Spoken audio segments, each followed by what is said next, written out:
record. All right. Julie is away. She is with her grandbabies. So taking some well-earned time off. And I get to hang out with our reps today on this gray San Diego day.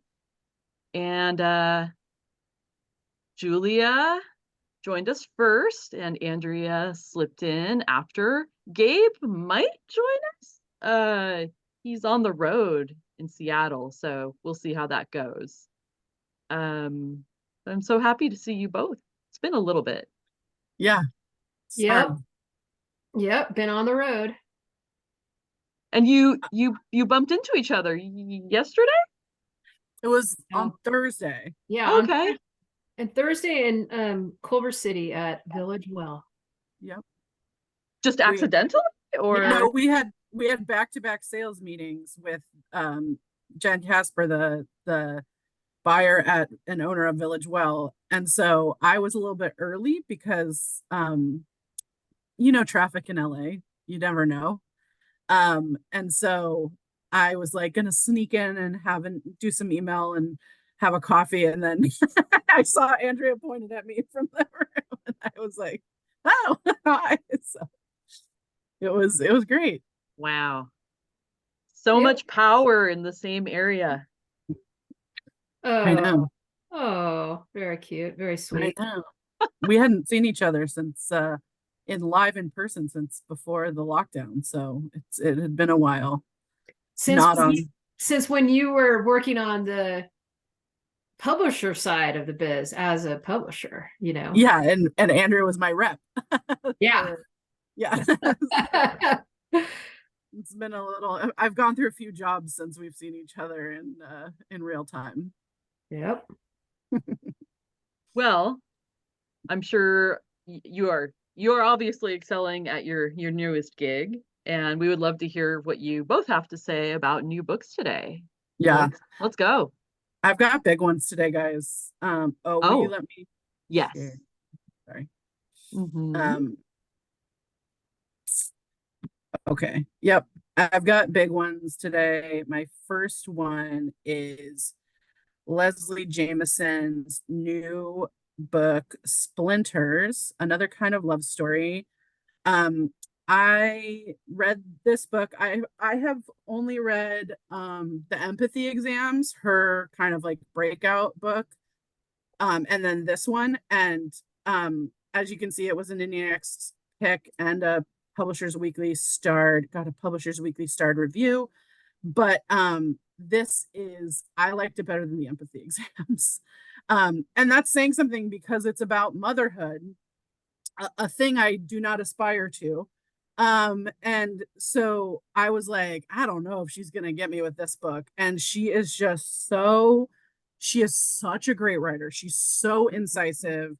She writes so beautifully about motherhood, so the book sort of starts with her getting a divorce when her child is very young and thinking about sort of what is motherhood and what is it to be a mother, particularly a single mother.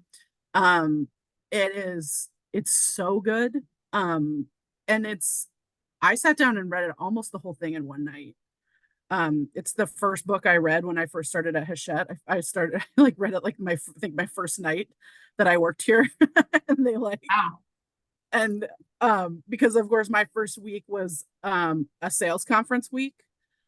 So I was like playing catch up. And so it's just great. I can't recommend it highly enough. I know it's gotten praise started to come in. And she's been touring a bit. I think she'll be in Southern California. I don't know that she's coming to San Diego, but she'll be in LA in April, I think. So anyway, but just a wonderful book, and Warwick's has copies. I highly recommend it. Awesome. Yeah, The Empathy Exams was a huge book. So yeah. This must be very, very, very excellent. Yeah, I think tighter writing. I loved The Empathy Exams, but there were a couple of essays that like didn't resonate with me as much, and this whole book just resonated with me. So I really loved it. Awesome. Thank you.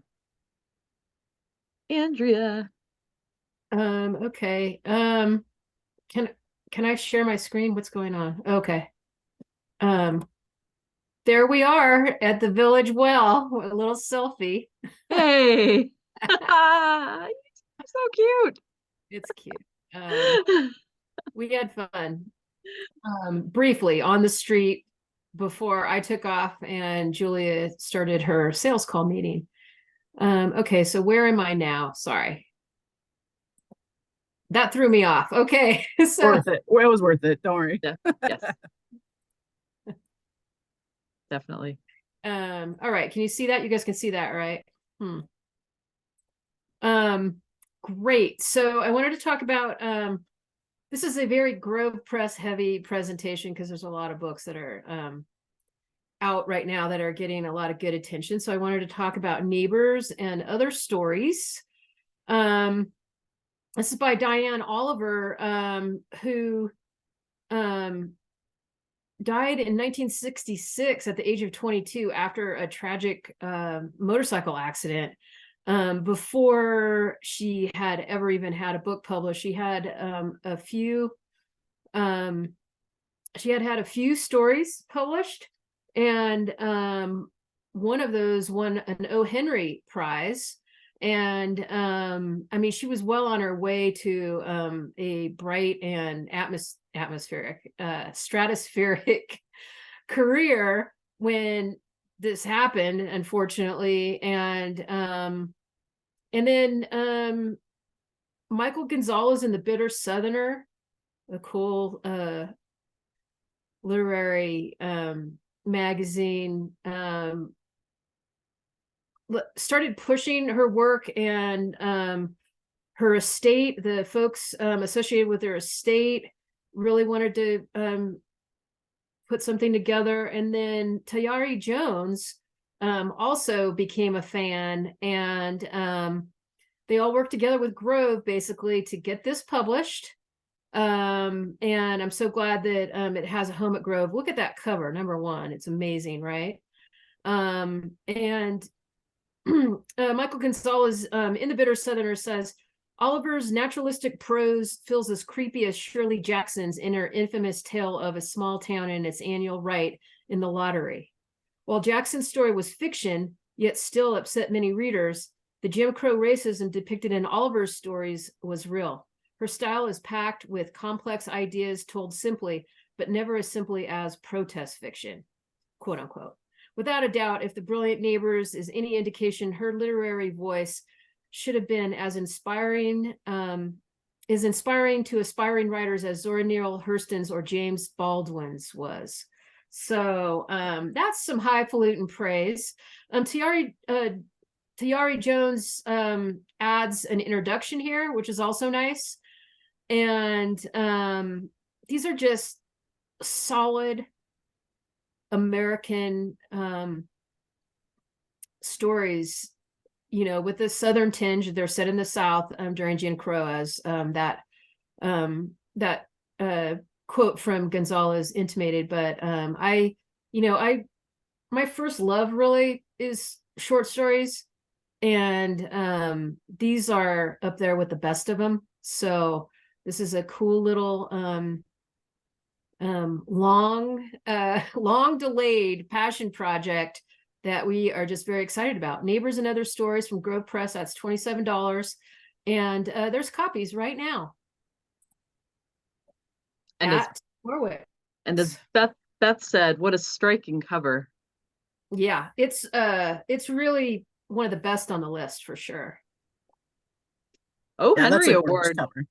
Yeah. And the O. Henry Award it's no joke. Like, there's no slouches that ever win that award, okay? There's no one that just is in the right place at the right time. It's like, it's hard hitting, and it means that you know how to write a story if you win that award. So awesome. Cool. Thank you. Okay. My next one, it's like my two favorite memoirs of our winter season. Noodles. Have come out back to back.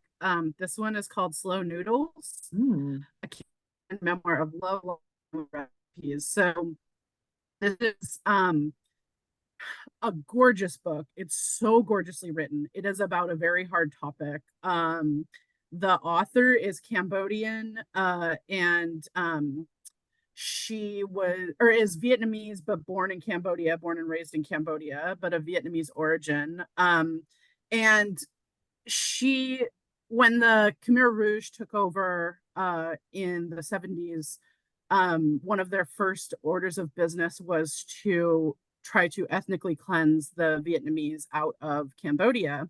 And so she ended up a refugee back in Vietnam, a place she had never lived. She was with her sister, and the rest of her family sort of got scattered to different corners of Southeast Asia, some imprisoned in Cambodia, some she never saw again. So this is definitely like a hard memoir, but it's so gorgeously written. And along with the story that she tells, she also has these recipes. So they start like very like food recipes. These are the noodles my mother cooked, when I was a child that I loved. And then they sort of slowly become these more esoteric recipes, like this one here on screen. And so it has this like effect as you're reading it, where you're sort of getting more and more like out there with the recipes while this story is getting more and more serious. It's so well done. Excuse me, sorry, my candle just fell over. Unlit candle just fell over. But it's so well done, and it's so like I just couldn't stop reading it.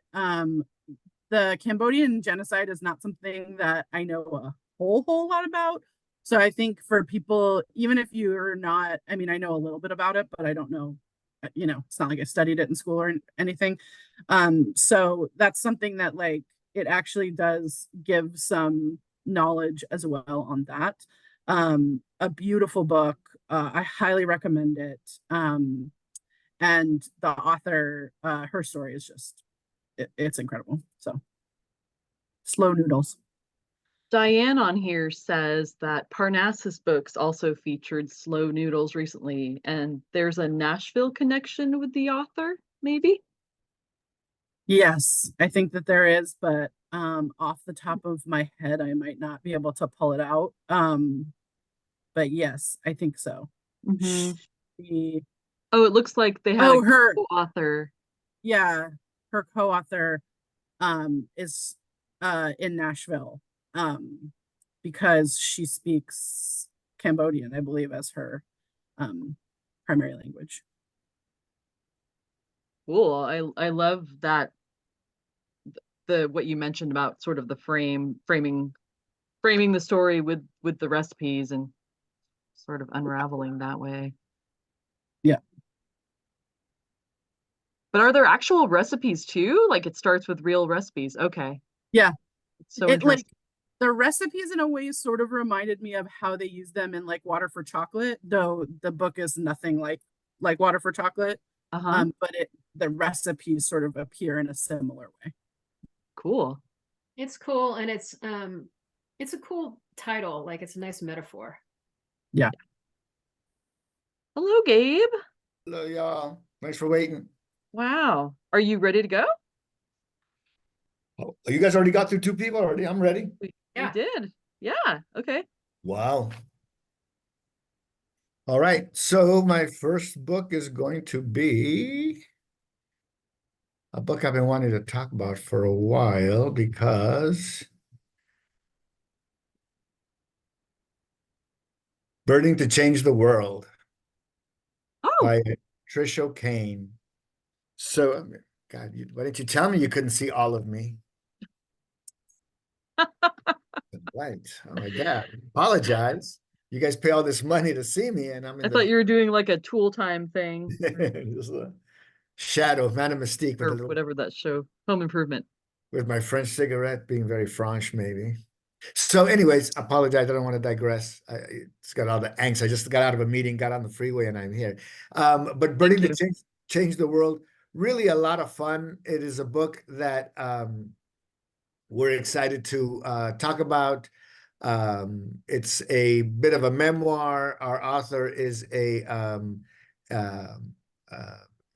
accidental ornithologist of sorts, and she's one of these like ordinary people who is wandering around someplace she's been around like her entire life, and then one day is like, what's really going on here, in the natural world? So it's really kind of a cool perspective that she gives us.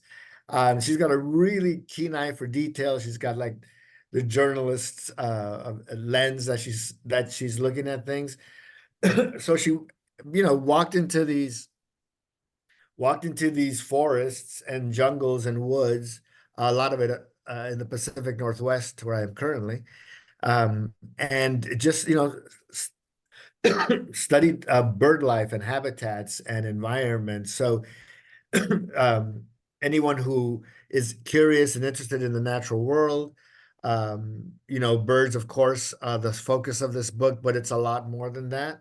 And it is, I think, the kind of book that very accessible read, but the writing is what's really good here as well.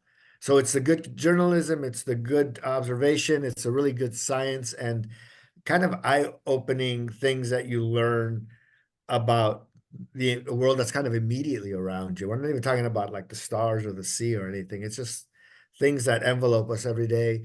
And then, the really strong writing, I think, is what really drives this book and the narrative. We've got a Start Publishers Weekly. We got some good attention, early pub attention for this book from the trades. Really strong reviews there from the insiders. So I think goes on sale tomorrow.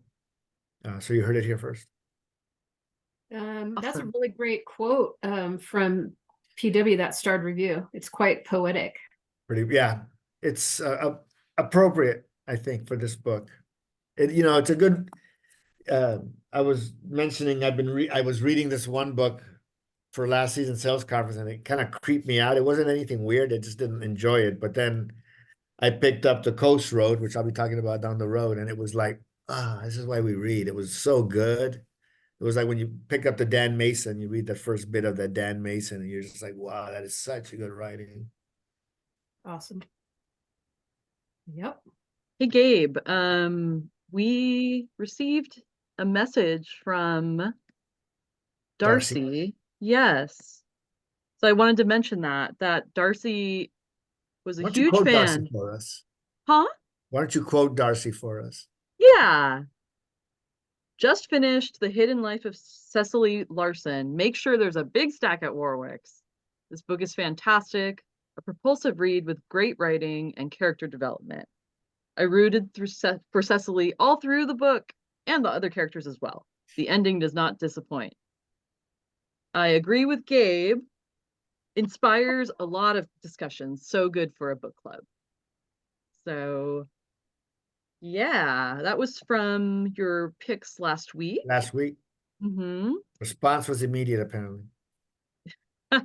You have such reach.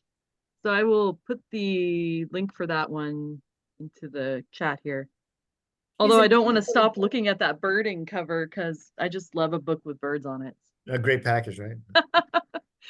I messed up the order here. So let's go back to Andrea. Yes, Andrea, for your second book. Okay. I am excited to talk about In Ascension. This was the second book on the Grove winter list, which means basically books shipping in December, but mostly January through March. That was longlisted for the Booker Prize, and of course, Prophet Song took the top honors. But that it's very exciting when one of your publishers is acquiring some interesting books. Upon acquiring the novel, storied publisher Morgan Entrekin noted Martin McInnes's In Ascension is one of the most imaginative, original, exhilarating works of fiction I have read in years. Okay, I mean, let's just stop right there. I mean, this guy reads a lot of imaginative and original and exhilarating works of fiction. Okay, he's a a major indie publisher, and readers, and then he continues, readers and reviewers have compared it to books by Richard Powers, Emily St. John Mandel, Ted Chiang, and Colson Whitehead. We are tremendously excited to be publishing this wonderful novel, and I'm excited to be talking about it. It's a trade paperback original, and it basically revolves around a young microbiologist who's investigating a very deep vent in the ocean floor that leads her onto a journey that basically encompasses the full trajectory of the cosmos, and also like the passage of a single life. So there's a lot going on in this novel. But McGinnis really does McGinnis, excuse me, really does tie it all together. It's the narrative is great. Like Jonathan Lethem had good early things to say, comparing the book to Stanislaw Lem, J.J.R. Ballard, Olaf Stapledon, and Stanley Kubrick. I mean, that's the kind of like, yeah, like those people's work. This is what it's compared to, just because of the exploration of this vent in the ocean floor, and sort of, going where no man or woman has gone before. And then Karen Joy Fowler, a completely different kind of writer than Jonathan Lethem, says, I don't think I've ever read a book that was as profound and moving at every scale. The cell, the family, the universe. A remarkable, expansive, stunning achievement. So that gives you a little taste for what you're in store for when you run down to Warwick's to pick this up, or give them a call to put one aside. And it's just nice that we have this in paperback on the list, a little bit more affordable for everybody. So, wow, I immediately, from your description and your comps, I can think of like 10 people that I want to tell about this book. Yeah. Well, I mean, I think this is a book that you would really like. So I do believe I might have to track down a copy for you, darling. Yay! Wonderful. Thank you. Yep. Okay, back to Gabe, and then we'll return to our regularly scheduled programming for the lightning round. Okay, I don't know about the zigzaggy thing, man. I'm a Taurus. Change is confusing to us. You're in a hotel room. Get over it.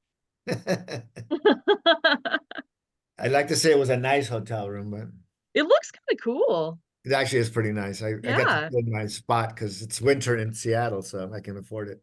I Yeah. feel like you guys have a similar backdrop. I know. Yeah. I would show you the city. So I got a view of like 2 parking garages from my window. It's lovely. Oh, gorgeous. The best. That brutalist architecture. With all kinds of holes. So my next book, The Darkest White by Eric Blem. So Eric Blem is a person who a lot of you may not have heard of, but if you read outdoor magazines and journals, he is often a contributor there. He is a really strong writer, and he writes about these interesting topics and characters. His last book, the last season, focused on a guide in Yosemite National Park. So this guy had been a guide there for 38 years. He'd been kind of grew up in the valley. He knew it backwards and forwards, and one day he disappeared. And that is one of the most compelling books of mountaineering that I've ever read. I read a lot of, there's some really good writing in the mountains and the mountain folk. And so Eric Blem now turns his attention to Craig Kelly. So Craig Kelly, a lot of you are too young to know, was a big snowboarder who died 21 years ago. In 2003, he died in an avalanche. He was like world champion, like the early days of snowboarding. He was world champion. He was national champion. He specialized in the pipeline, and then they used to have like that slalom racing, which I think they don't do anymore.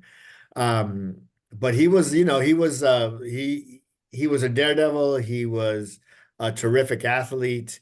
And he put all that aside and became a backcountry guide. So he's one of these people who like lived for the mountains. He lived for that open space. He was a man of nature. He devoted his life. He died at 36. So the little bit of his life that after his kind of competing life, he sort of put everything aside and devoted himself to, introducing people to nature, being a backcountry nature guide. And that's where he got in trouble in Canada. He was caught in an avalanche, and I think six other people died, 6 or 7 other people died. It was big news back then. Pretty all but forgotten now, I think. But with Eric Blem, under his writing style and his research, he puts together a really strong book, being well embraced by the mountain community and the mountaineering community so far. People are calling it an important book. We got I think, a pretty good quote. I had a lot of quotes to choose from. I used the Tony Hawk quote. Yeah. Which is a good quote. I think Tony Hawk is a reader. You could tell. But a complicated person, but really a simple guy.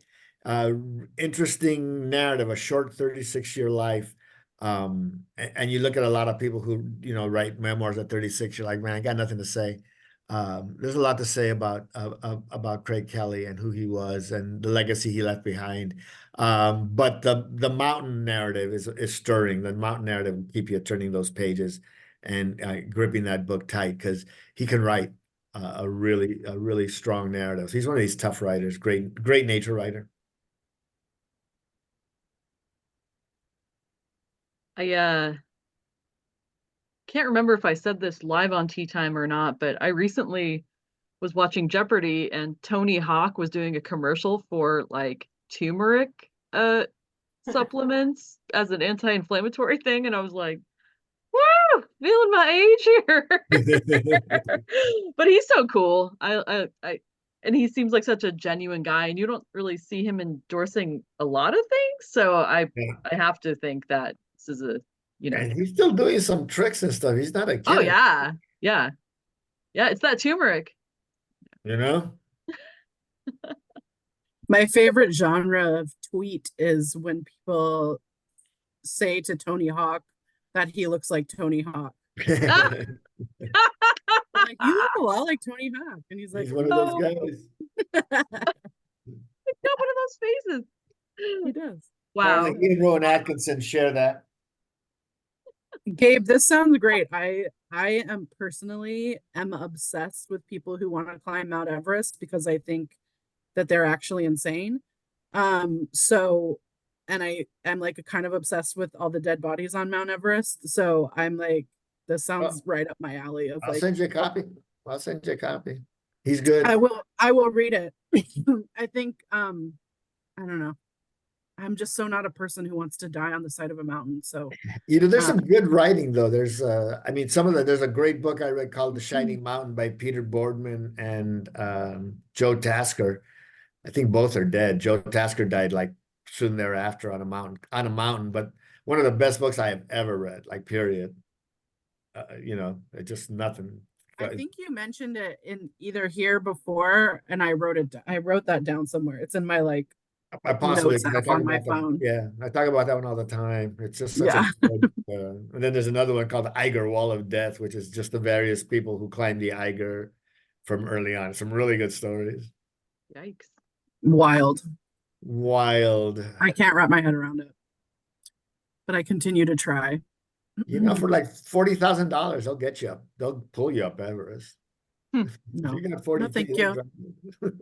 It's like 100. It might be actually by that much. Now. Yeah, it's like $100,000. It's wild. Yeah, I would. Do you want me to go, Amanda? Mhm. Lightning round. Lightning round. Pick off lightning round. Like lightning. Okay. I am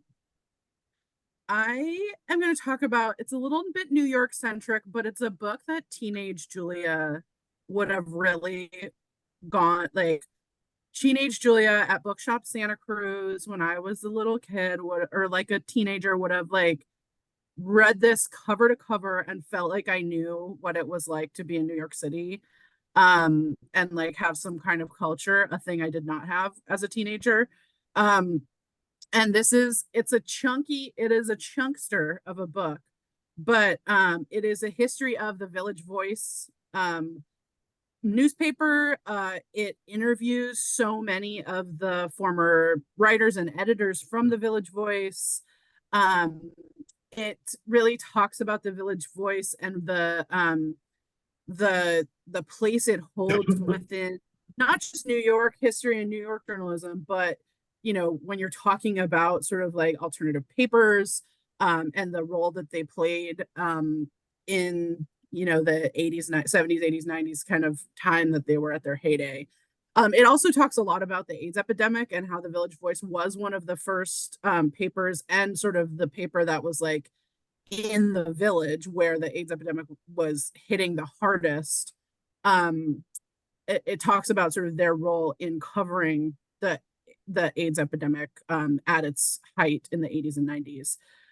It's a great book. If you're into the history of journalism, if you, like me, love to read about 70s, 80s, 90s New York City and some of the wild stuff that was going on in the counterculture and underground scenes, which the Village Voice was chronicling, it's that one for you. It got a starred review in Publishers Weekly, and I just think really a great book.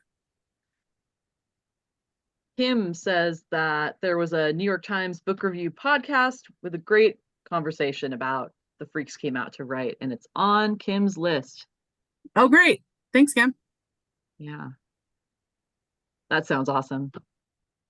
Man, I miss all the different alternative magazines we used to have in San Diego. Now there's only one. And I would say there's none.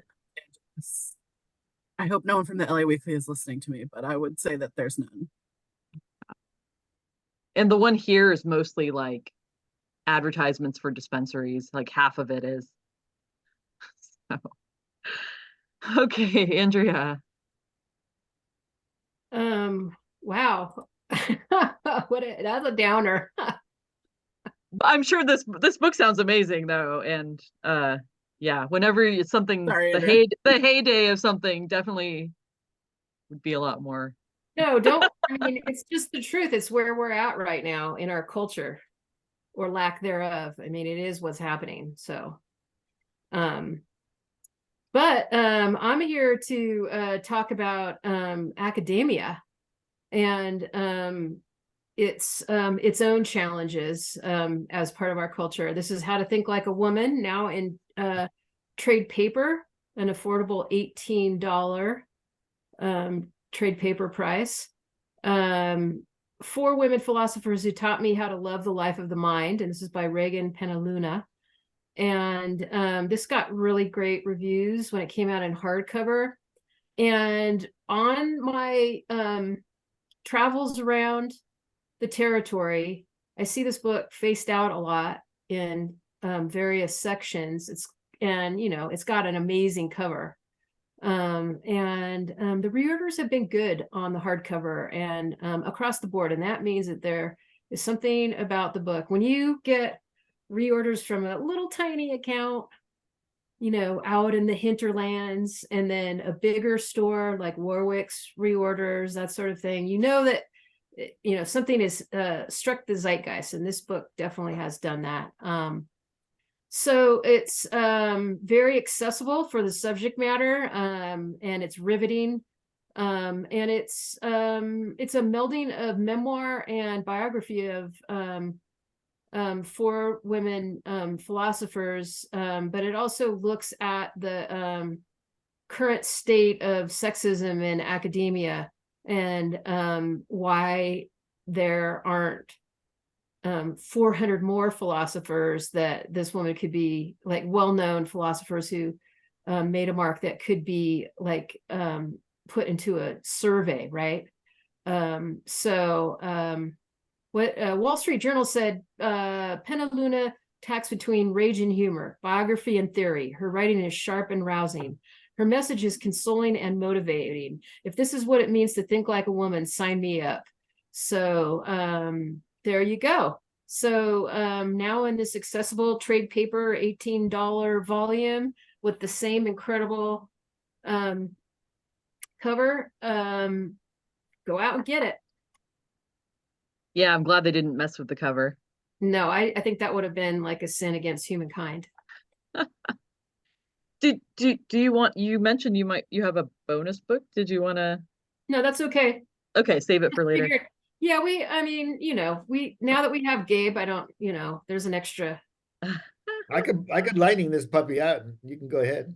No, that's okay. That's okay. Go ahead, Gabe. Oh, wait. Thank you, Andrea. I will wind it up with Whiskey Tender by Deborah Jackson Taffa. So Deborah runs an MFA program at a Native American education group, writing group in the Southwest. This is a young woman who was born in California. She's an inter-tribe, mixed tribe, raised in Arizona, New Mexico. I think Southern New Mexico is where she was raised. And she is a powerful writer. This is one of those books I think you can compare to the Mary Karr books. She is writing about, yes, it's a recovery memoir. It also is a book about the American dream. And first thing she does is she points out she's not unique. This is not a unique story. This is not, look at me, how sad I am, and look how I turned out. This is the book about, this is who I am. There are a lot of us like this. And we are the way we are for a reason, because of reasons, because of history, because of politics, because of misogyny, because of racism, because of the American dream not delivering for everybody if you're not white and Christian. So this is really interesting because it kind of comes from within. It is her parents who were sent to, her grandparents were like sent to these white missionary schools, right, that we've all heard about. Because you gotta make you right, and you gotta become a citizen, and you gotta fit in. You gotta fit in to get in. And it continued that thinking, and I understand the old way of thinking was that you wanted to be better, and the only way you could be better was by being not your true cultural self, because you can't go out in your tribal wear and run for mayor of your town, right? They're going to laugh you off the stage back in the 50s and 60s. So this is a moment in time where people are empowering themselves. This is a young woman who has been told by her parents, you have to sacrifice.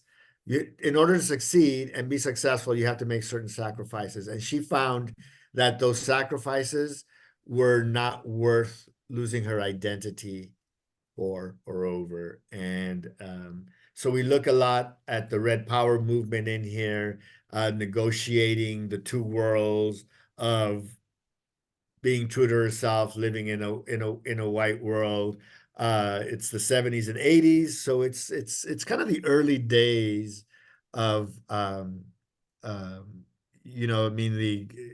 early days of the civil rights movements. The 70s. It was basically the late 60s into the mid 70s where a lot of this stuff went on. And so she's kind of at the heart of all this. And so she's really one of those in that early bunch of observing the world and saying, it doesn't have to be like this. We don't have to be, we can be who we've always been, respect our traditions, and still be contributing to the evolution of our society without having to give up who we are. And we can maintain our identities, which drives some people crazy. And combined with some killer writing, it's a book that I kept wanting to put down because I got a lot to read. And I just kept, I'd go back to bed and be like, I can maybe a few more pages, and I'll put it down and I'll read something else. And then it was like, oh, I got to go to sleep. And then the next night, let me read a couple pages, and I'll read something for fun, and I couldn't stop reading this book. So she's a really good writer. I think that always, actually my 3 books today, sometimes I give you a smorgasbord of things, but I think every one of the books I presented to y'all tonight, some really outstanding writing, and another reason why we read. I mean, we read for a lot of reasons, but when you read something that's just really well written, well crafted, well wrought, it's a real pleasure. So my gift to you. All nonfiction today. But we had a very heavy nonfiction day, which I love. It's Um, true. I usually Or like- I'm fiction heavy.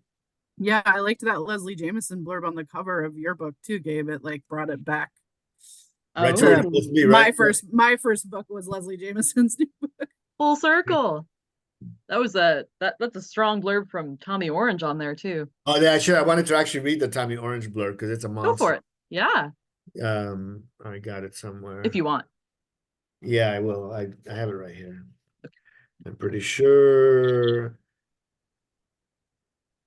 So we have more native stories now, but we have not heard one like this. Whiskey Tender is unexpected and propulsive, indeed tender, but also bold and beautifully told, like a drink you didn't know you were thirsty for. This book, never anything less than mesmerizing, is full of family stories and vital native history. It pulses and it aches and it lifts consistently.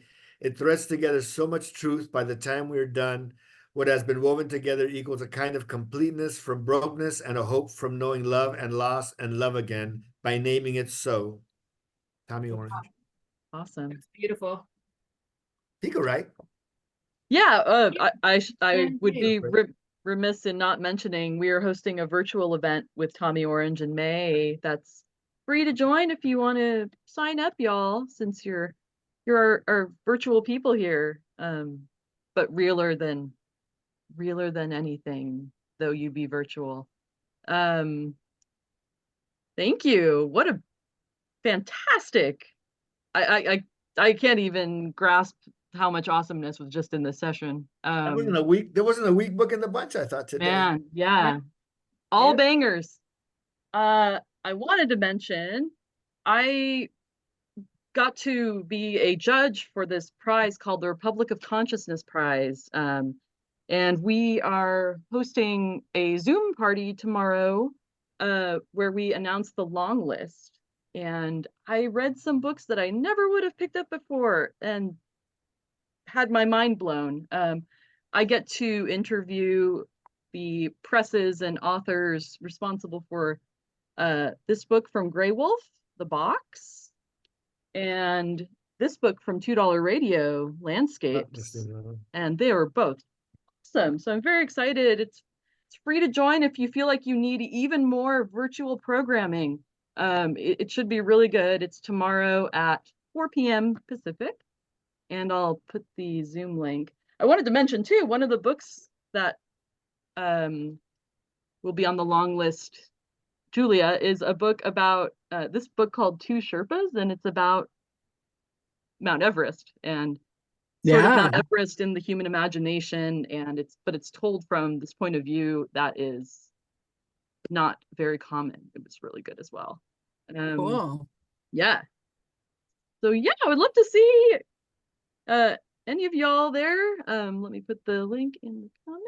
And yeah, thank you all for a wonderful session again. And we'll have Julie back here next week. Thanks Oh, for I didn't even notice Julie wasn't here today. Yeah, thanks Yeah. thanks for filling in, Amanda. Oh, always my pleasure. good work. All right. Thanks Yeah. all. Bye, everybody. Bye. Yeah.